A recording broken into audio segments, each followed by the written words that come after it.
Rusija menja pravila ulaska u zemlju za strane državljane koji ulaze bez vize. Ako uskoro planirate putovanje u najveću zemlju sveta, evo šta sve treba da znate.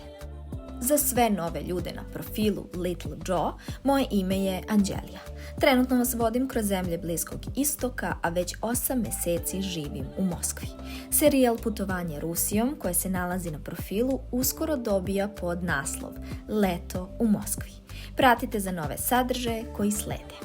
Od 1. jula u Rusiji se uvodi novo pravilo za ulazak u zemlju.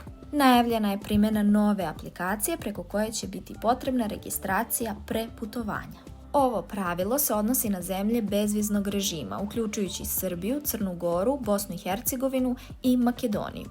Putnici iz ovih zemalja morat će da koriste aplikaciju gos-usluge RUID i prijava se podnosi najmanje 72 sata pre dolaska.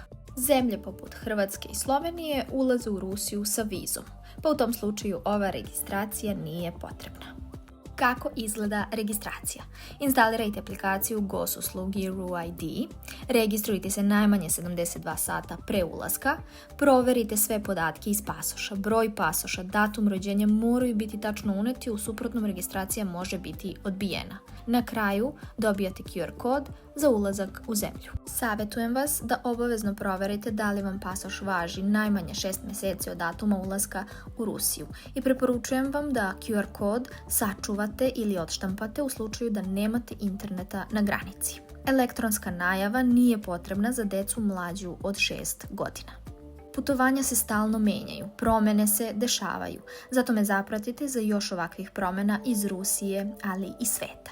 I pišite mi u komentaru da li uskoro dolazite u Rusiju.